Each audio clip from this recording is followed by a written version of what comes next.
Bonsoir, le mercredi 24 mai, merci de votre présence. C'est le temps de l'information en Polynésie. Il est 19h sur la première. Voici les titres de ce journal. Aucune responsabilité pénale dans l'affaire Radio Tefana. La Cour d'appel a relaxé les 3 prévenus. Un soulagement pour Oscar Temaru. Ce matin, ses supporters et les nouveaux élus de l'Assemblée étaient nombreux à attendre cette décision. Une affaire qui, pendant de longues années, a occupé l'agenda et politique et judiciaire du Fénois. Nous étions au palais de justice. Nous analyserons cette décision avec 2 invités, des avocats de la défense, maître David Koubi, c'est l'avocat parisien d'Oscar Temaru, et maître Vincent Dubois, défenseur de l'ancien président de la radio. Ces hommes de droit n'ont pas ménagé leur peine pour arriver à cette conclusion. Ils nous diront la procédure du combat qu'ils ont dû mener. Payer avec son téléphone, ce n'est pas encore monnaie courante en Polynésie. Cependant, la technologie avance et les habitudes des consommateurs évoluent. De plus en plus d'établissements bancaires proposent cette option à leur clientèle. La demande est réellement là. Coup de tabac sur les prix des cigarettes valent désormais plus cher et les prix varient d'un magasin à l'autre. La raison, elles ne font plus partie des produits de grande consommation. Les consommateurs sont stoïques, ils feront jouer la concurrence ou baisseront peut-être leur dépendance. Nous verrons. Tournevis, huile de coude et bras musclés au Tumao se préparent. Bientôt, les manèges vont briller de 1000 feux. Ouverture le 2 juin. Les forains ne ménagent pas leur peine et le rythme est plutôt soutenu. Les papios, cette saveur de l'enfance qui, chaque année, pendant 2 mois, signe son éternel retour ici, à Tahiti. La Cour d'appel a tranché, pas de condamnation dans l'affaire Radio Tefana. Une lecture à rebours du tribunal correctionnel. Il avait condamné pour mémoire les 3 prévenus, dont Oscar Temaru à de la prison avec sursis. Le maire de Faa est heureux de cette relaxe. On va voir ce qu'il nous a dit ce matin en sortant du tribunal. Je ne suis pas surpris de la décision qui a été prise aujourd'hui parce que c'est la vérité. Cette phrase dit le soulagement des prévenus, des années de procédure, de procès renvoyés et d'éléments incidents entre le parquet et la défense. Ce matin, au sortir du délibéré, la joie régnait parmi les partisans du Tavini. Sur place, Natacha Silagi avec les images de Patrick Sinsing. Relax général. L'affaire Radio Tefana, désintégrée après plus de 10 ans de procédure. Alors la politique et la justice se mélangent un peu au tribunal. Il y a eu les législatives et dernièrement les territoriales. Comme on dit, Vox Populi, Vox Dei. Vous êtes soulagé? Oui, surtout la petite famille qui m'ont toujours soutenu, les amis et tout ça. Là, Plus de prise illégale d'intérêt pour le leader indépendantiste, plus non plus pour les ex-présidents de la radio Vito Mamatoia Hutapu et Heinui Lekai. Quant à la personne morale Radio Tefana, la facture de 100 millions est annulée. Ça y est, c'est fini. Ça se termine bien pour l'équipe de Radio Tefana. C'est pas une décision politique ? Alors on a surtout indiqué que c'était des poursuites politiques et qu'effectivement on avait l'impression que le parquet en faisait une affaire avant tout politique à des fins politiques, c'est-à-dire de supprimer M. Oscar Temaru et peut-être même le parti indépendantiste de l'échiquier. Des mots précis ont été employés pour dénoncer ce qui devait être dénoncé, parce que nous sommes encore, et c'en est la démonstration aujourd'hui, dans un état de droit. Et cette décision doit être saluée. Je pense que c'est une décision évidemment clairvoyante sur ce dossier, mais qui pourrait réconcilier les Polynésiens avec la justice. L'affaire avait démarré suite au rapport de la Chambre territoriale des comptes de 2009 qui dénonçait la mise à disposition de matériel et de personnel de la mairie de Faa pour Radio Tefana. Peut-être pour promouvoir les thèses indépendantistes du parti d'Oscar Temaru, la Cour d'appel a affirmé que rien n'a pu être démontré. On a l'habitude d'écouter la radio, on a l'habitude d'entendre les intervenants et oui, il y a une belle gestion de la radio quand même. On va dire, nous n'avons jamais douté, voilà. Nous avons toujours eu confiance. Des poursuites infondées. Oscar Temaru n'a jamais utilisé Radio Tefana à des fins de propagande électorale. Une victoire historique pour la défense. Et après le jugement, très rapidement, une conférence de presse a été organisée. Elle s'est même tenue avec 1 heure d'avance, tant la volonté de parler était grande, une catharsis peut-être. Outre les prévenus relaxés, les avocats ont aussi pris la parole. Ils sont également avec nous en studio ce soir. Messieurs, bonsoir, merci d'être avec nous. Maître Koubi, je me tourne vers vous tout de suite. Est-ce qu'on peut vraiment dire que c'est un soulagement qui a accompagné et les prévenus, et les avocats à la défense que vous êtes ce soir ? Je crois que cette réponse, vous savez, appartient à chacun. En ce qui me concerne, je ne ressens pas de soulagement comme nous ne ressentions pas, nous, avocats, de crainte. Le soulagement, ça serait le fait de se dire que Oscar Temarou était coupable de quelque chose et qu'on est soulagé, comme quand on fait une bonne partie, un bon coup, quelque chose comme ça. Moi, je n'aime pas ce terme. En même temps, vous disiez douter de l'impartialité de la justice. Ça a quand même été le téléstoring un petit peu de la défense pendant des années. Oui, parce que c'est une poursuite. Je parle des assiduités du ministère public. C'est une poursuite que nous estimions en droit et en fait totalement infondée. Et à la place de soulagement, moi j'ai le sentiment qu'un tort a été réparé, nous avons eu l'occasion de le dire, et que Oscar Temarou n'est plus aujourd'hui au rang des infamés, comme il y avait été inscrit 5 années durant. C'est long, 5 années dans la vie d'un homme. Maître Dubois, vous avez lu l'arrêt pris par les magistrats de la Cour d'appel, 77 pages. Ça veut dire que l'argumentation, elle est vraiment solide en droit, tel que les magistrats l'ont rédigé pour aujourd'hui. L'argumentation est extrêmement solide juridiquement, et elle est très vraie juridiquement, et mon confrère Koubi vient de vous le dire à l'instant. On ne peut pas parler d'une victoire, parce que lorsque la justice est simplement rendue, c'est simplement ce qu'on attendait. Nous étions inquiets qu'on puisse réserver un autre sort à nos clients, mais nous n'étions pas inquiets en droit. Nous savions que nous défendions des innocents, que ce soit Oscar, que ce soit Inouï, que ce soit Vito. Nous savions qu'ils n'avaient pas commis d'infraction, et nous avions été choqués de la décision de première instance. Nous étions choqués des poursuites. Qui était plus forte que les réquisitions du procureur de la République. Mais qui révélait finalement qui n'était que le reflet de ces poursuites iniques, infâmes, envers des hommes qui n'ont rien fait. Et c'est notre travail que de faire en sorte que la justice soit rétablie. Et la justice, ce matin, a été rétablie avec une lecture pendant plus d'une heure, ce qui est extrêmement rare, d'une motivation, d'une décision qui ne nous donne pas raison sur le tout, qui a rejeté beaucoup de nos arguments, qui a écarté beaucoup de nos moyens, avec aussi une motivation.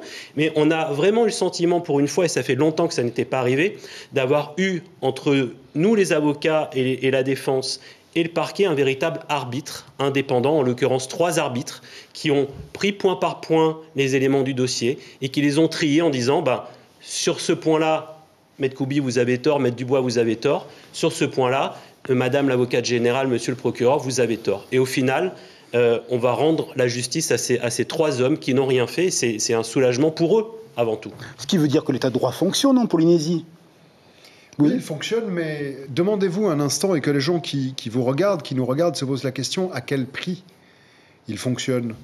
Parce que ce dossier est un amoncellement d'anomalies, jusque et y compris dans les rangs des avocats. Si un Vincent Dubois n'existe pas, si un Dominique Hans n'existe pas, si un Thibaut Millet n'existe pas, eh bien ce dossier est abandonné, ou il est laissé en jachère, où on donne l'impression... Mais ça, c'est le boulot des avocats de défendre leur... Oui, Stéphane, cher monsieur, oui, vous avez raison. Mais maintenant, à quel prix ? Nous avons été mis en cause personnellement, sur notre probité, sur les honoraires que nous avons perçus, que nous n'avons pas perçus. Vous savez, de 2 choses l'une, c'est très simple. Soit quelqu'un est coupable, et le dossier, rien que le dossier, suffit à démontrer cette culpabilité. Soit il est innocent, et il faut fabriquer des trucs. Je n'aime pas trop dire le mot truc à l'antenne, à coupler à une notion de justice, mais je vous le dis. Mais on peut avoir des lectures différentes de dossiers, ça fait partie tout de même de l'exercice intellectuel du droit. Il est normal qu'un parquet puisse porter des accusations sans avoir la même lecture que la vôtre. Mais moi, j'adore l'idée que la contradiction existe. C'est la base du droit. Et quand le parquet est dans son rôle, il honore la justice. Quand maintenant, il est l'auteur d'un certain nombre de diligences et d'actes qui sont vus par tous les gens qui ont regardé. Je m'amusais à calculer les années cumulées de droit pénal à cette audience, c'était 112,5 ou 122,5. Aucun de nous n'a jamais vu un tel montage de dossier en 112 années et demie de droit pénal. Vincent Dubois, vous êtes un ténor du barreau. Est-ce que pour vous, c'est une grande victoire ? Moi, c'est la victoire de la justice que je retiens. Vous l'avez souligné... Qu'est-ce qui a été lu ce matin ? Le président de la Cour a aussi dit qu'il y avait de nombreux textes du Code de procédure pénale, de nombreux articles qui avaient été violés, qui avaient été trahis, qui avaient été méconnus par le ministère public. Ça a été compliqué, ce combat de plusieurs années. Je ne vous cache pas que moi, le premier, d'autres, il a fallu se dire, est-ce qu'on continue ce combat-là ? Parce qu'on avait peur qu'on se venge sur nous, sur d'autres dossiers, parce qu'on avait des prises de parole qui pouvaient être assez dures, assez fermes, mais on l'a fait parce qu'on n'avait pas envie d'abandonner Oscar, Inouï et Vito à un sort qui semblait décidé. Si on ne fait pas appel, ces 3 personnes sont condamnées à tort. Aujourd'hui, elles sont innocentées à juste titre. Rapidement, Maître Koubi. Un Popa ici venant défendre un leader indépendantiste, pourquoi? Et qu'est-ce que vous retenez de cette expérience rapidement? Votre question est impossible rapidement, mais un Popa qui vient, un Français qui vient défendre Oscar Temarou ici, c'est très simple l'explication. Moi, je suis amoureux de ma nation, de ma patrie, la France, et j'aime quand mon pays, la France, se conduit bien. En revanche, il arrive que la justice dysfonctionne, et je crois que c'est l'honneur d'un avocat, des avocats que nous sommes, que d'aider à remettre les choses dans le... Montesquieu, ce soir, est victorieux. Je crois que les grands principes du droit, grâce au président Karim Sekaki et à ses deux assesseurs auxquels je souhaite rendre un hommage appuyé, parce que cette décision est une décision difficile, courageuse, technique, elle est bien fondée en droit, et je crois que la justice française sort honorée de ce périple regrettable. Merci beaucoup, messieurs, le temps nous est compté. Merci d'être venus sur notre plateau. Merci beaucoup. Et bonne soirée à vous. Merci Stéphane. Et déjà sur le terrain au Tuamotu, exactement, la ministre des Solidarités, Chantal Gallon, et son collègue de l'équipement, Jordi Chan, ont visité Aé et Manille. Une manière de prendre contact avec les élus, les citoyens de ces atolls, de nombreuses visites de terrain et des réponses données aux habitants, notamment sur la question du logement au péage. Nous écoutons tout de suite le jeune ministre de l'équipement. Il est satisfait de ces rencontres. On est venu voir quelles sont les difficultés rencontrées par la population. Parce que pour moi, et je pense que c'est pareil pour Chantal, rien ne vaut de voir que pour pouvoir en fait comprendre qu'est-ce qu'il faut faire. Et enfin, on est venu échanger, donc échanger bien entendu encore une fois sur les besoins, mais également donner notre point de vue sur la nouvelle manière de faire la politique qu'on a envie de prôner actuellement. Une manière de faire la politique sans parti pris et avec les valeurs qu'on a prônées pendant toute la campagne et jusqu'à maintenant. Vous l'avez vu peut-être, fumer coûte plus cher. La hausse du tabac est arrivée quasiment sur la pointe des pieds, conséquence de la décision de l'ancien gouvernement, sortir les cigarettes des produits de grande consommation. Et cela depuis le 1er avril. Les prix sont devenus libres et les marges aussi. Pas de quoi faire tousser. Outre mesure, les consommateurs. Reportage Caroline Fary avec Sandroli. Tabac et santé publique ne font plus bon ménage. Rayé de la liste des produits de grande consommation, le compagnon de route risque de coûter cher. Alors si quand on aime, on ne compte pas, l'addiction a tout de même ses limites. Il faut ma cigarette. Ouais. À n'importe quel prix? Oh, ça va, pour 1000 francs, ça va. Mais quand ça va aller pour 2000... Ah oui, ça va me freiner. Le prix, ça freine toujours, bien évidemment, oui. Vous êtes prêt à arrêter de fumer si ça augmente vraiment? Oui, pour ça et puis pour d'autres bonnes raisons aussi, je pense. Hein. Ça a monté à 1045 le tabac. C'est 2000 francs le paquet, vous continuez à fumer? Le tabac incompatible avec santé publique et environnement selon le code de la concurrence qui régit les PGC. Le gouvernement suit donc la règle en libérant des marges pourtant encadrées depuis les années 80. C'était clairement un produit dont on aurait des difficultés à justifier qu'il répond à des objectifs de santé publique ou d'environnement. Et bon, vous trouverez, en fonction des magasins dans lesquels le consommateur ira, des prix qui pourront varier librement. Chez les commerçants, on s'étonne d'une mesure passée sous silence, d'autant que les fournisseurs n'ont pas encore répercuté de hausse. La loi est passée et personne ne nous a prévenus. Aucun fournisseur, personne. Donc on a été surpris de cette loi. Et donc nous, pour l'instant, on n'a pas augmenté. Les fournisseurs n'ont pas encore augmenté. Et après, on a appris que c'est chacun qui est libre. Hein. Une liberté que d'autres n'ont pas attendu de prendre en augmentant certains produits jusqu'à 40%. La première augmentation était de 300 francs. Et là maintenant, ça a monté de 410 francs en plus. Les importateurs épuisent les anciens stocks avant une explosion des prix ou pas. Au final, c'est le consommateur qui devra faire jouer la concurrence pour continuer à s'adonner à un plaisir de plus en plus coûteux et non moins mortel. Vous êtes peut-être déjà des adeptes du paiement par téléphone portable, comme à l'étranger, la Polynésie évolue, elle se met à la page, elle propose de nouveaux moyens de paiement. Le téléphone ne sert plus seulement à appeler ou bien envoyer des mails, mais aussi à régler ses achats dans les magasins. Comment les établissements bancaires locaux surfent sur cette vague technologique? Élément de réponse avec ce reportage signé Mélissa Chong et Juan Poutourou. Un cappuccino, ça fera 790. Sécurisé et rapide, le téléphone se démocratise en matière de moyens de paiement. C'est en tout cas le mode de règlement préféré de Clémentine.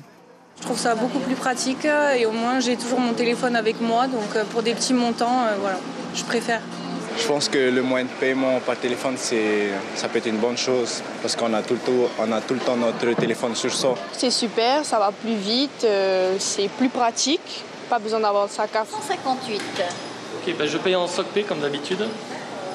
Tout comme le fruit de l'arbre à pain, la banque Socredo est présente dans les 5 archipels. En développant localement son application mobile, les petits commerces ne sont plus oubliés.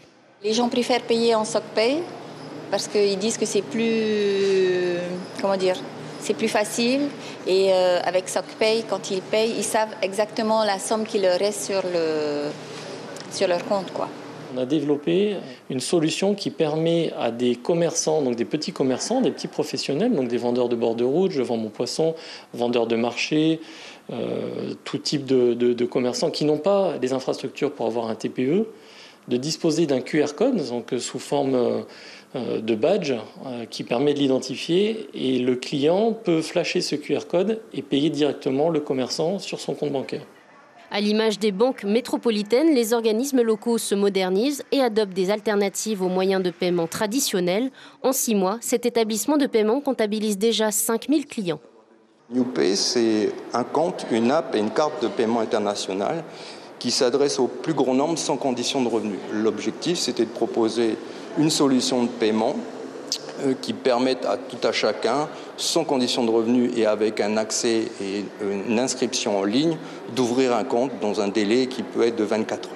À l'identique de l'espèce, lorsque vous faites un paiement, vous savez immédiatement combien il vous reste. Donc c'est une solution simplifiée de la gestion de votre budget. Prochaine étape pour les enseignes locales, développer la technologie du virement bancaire instantané, une avancée très attendue par la clientèle polynésienne. Climat, ils sont jeunes, ils ont la vingtaine et regardent loin qui? Les animateurs du Tour de Tahiti avec une brouette et à pied. La cause, vous le savez, animer les citoyens à lutter contre les causes du réchauffement climatique. Pendant 3 jours, Jason et ses amis ont fait des rencontres ici au Fénois, du positif pour eux. Le 17 juin, ils appellent à un rassemblement devant l'Assemblée de Polynésie française. Jason Mann en dit plus à notre confrère Patrick Sinsing qu'il a rencontré ce matin. C'était dur, on a rencontré plein de gens. L'objectif, bien sûr, c'était de rencontrer la population pour leur parler un peu de ce qu'on fait, mais surtout d'alerter, d'attirer l'attention sur notre message qu'il faut qu'on se bouge rapidement pour les questions écologiques et notamment sur les questions de crise climatique.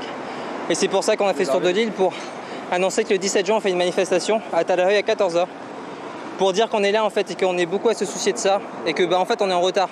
Donc là il faut se mobiliser beaucoup plus. Donc là on fait cet effort là pour rassembler les gens et on se donne rendez-vous le 17 juin. Et des regrets, bye bye le rêve de titre de Ligue des Champions en football. Hier soir, l'équipe de Pirée a été éliminée à la porte de la finale de cette prestigieuse compétition. Les Fidjiens de Suva ont validé leur ticket, le score 4-2. Après les prolongations, les Tahitiens ont réellement tout donné car ils ont arraché l'égalisation juste avant les 90 minutes réglementaires. Du cœur et des regrets donc, malgré tout. Mais bravo pour l'excellence de ce parcours. Voilà donc pour les images, c'était hier soir sur nos antennes.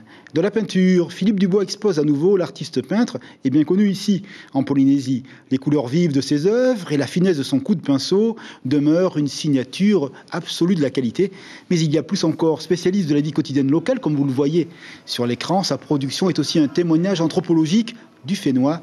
Toutes ces belles œuvres sont à découvrir jusqu'au 27 mai à l'hôtel Hilton du côté de Faa. Les images colorées sont signées Juan Potoru. Et la part de l'enfance revient dans quelques jours avec ses manèges et ses confiseries. Sous les lumières clignotantes de la nuit à Otumaro, les forains se préparent, les mécaniques d'acier s'assemblent et les pêches au canard s'émerveillent déjà des regards enfantins. Pour cela, le tempo est plutôt soutenu. Les baraques doivent ouvrir le 2 juin, c'est bientôt. Rendez-vous donc au Luna Park avec ce reportage de Yehari Tayata et les images de Tebaribé, de grands enfants. Sur ce chantier, il faut être polyvalent. Avec son tournevis, Léo doit monter la cabine d'où seront vendus les tickets de son attraction. Les gestes sont précis et rapides. Il faut dire que l'exercice lui est familier maintenant. Ça fait 28 ans que je fais ça, je suis toujours dedans. Bon, je fais un peu de technicien électricité et un peu des montages des manèges, tout ça, et les entretiens, et vous mettre en ordre. On peut dire que c'est ta passion? Voilà, c'est ma passion. Comme Léo, ils sont une centaine d'ouvriers à se croiser sur ce grand chantier. Cette année, la date d'ouverture a été avancée d'1 semaine, alors il faut aller un peu plus vite. Mais rien d'inquiétant pour Efraïma, entrepreneur à son compte, il est en charge de la construction de ce restaurant. C'est des constructions faciles un petit peu, les manèges et les oui, c'est facile, hein. C'est pas les mêmes les chantiers. Hein. Les chantiers, c'est plus facile, mais plus difficile. Hein. Le restaurant est plus facile pour moi. Hein. La surface a aussi légèrement été réduite cette année, alors James est obligé de jouer à Tetris pour faire rentrer tous ses manèges. Et pour le moment, on ne sait pas trop si c'est le bon emplacement, donc on essaie de voir suivant la sécurité et tout, pour voir si c'est l'emplacement idéal pour celui-là. Organiser ce rendez-vous annuel, c'est presque un devoir pour ces forains, celui de rendre les gens heureux. Et comme pour beaucoup d'entre eux, James est fier de perpétuer cet héritage familial. Qu'est-ce qui te motive à faire ça tous les ans? Je ne sais pas, mais la plupart du temps, c'est les sourires des enfants. Hein. Quand ils viennent à la fête, ils sont là ébahis et avec le sourire qu'on ne peut pas oublier. Donc chaque fois que je vois un enfant comme ça, j'ai les larmes aux yeux aussi. Une fois les constructions terminées, les manèges seront d'abord soumis à une expertise technique réalisée par un contrôleur de France, après quoi seulement les attractions pourront à nouveau accueillir le grand public. L'éternel retour des chevaux de la joie, dit le poète Jacques Prévert. On va vous rappeler l'information principale de cette journée. Elle concerne la justice. Tout le monde est relaxé dans l'affaire Radio Tefana. Oscar Temarou et les 2 présidents de la station n'ont pas commis de faute pénale au regard de l'arrêt de la Cour d'appel. La radio devrait continuer à vivre, elle qui avait été condamnée en première instance à 100 millions d'amende. On va s'intéresser désormais à ce qui nous attend sur les écrans de la première au niveau des programmes de la soirée. Ça va s'afficher, vous allez le voir. On va avoir beaucoup d'éléments de reportage ce soir avec, dans quelques instants, Bleu Océan, le magazine qui nous amène le long du lagon et des atolls de Polynésie. Ensuite, un documentaire avec innovation outre-mer et également un autre documentaire qui va s'intéresser à la question des orientations sexuelles différentes en métropole. Bref, ce soir, une soirée pour réfléchir et s'évader. Coup d'œil sur le travail de la presse écrite et vous le voyez, il n'y a pas de surprise. Les confrères de Tahiti Info reviennent sur la relaxe générale décidée dans l'affaire Radio Tefana. Merci de votre fidélité. Demain matin, Réveil Radio avec Axel Mézinel pour l'information en français. On se quitte avec des images colorées, les tableaux, les œuvres de Philippe Dubois en exposition jusqu'à samedi ici au Fénois. C'est sympa et ça va nous donner de quoi rêver. À demain soir pour le journal en français à 19h. Merci encore.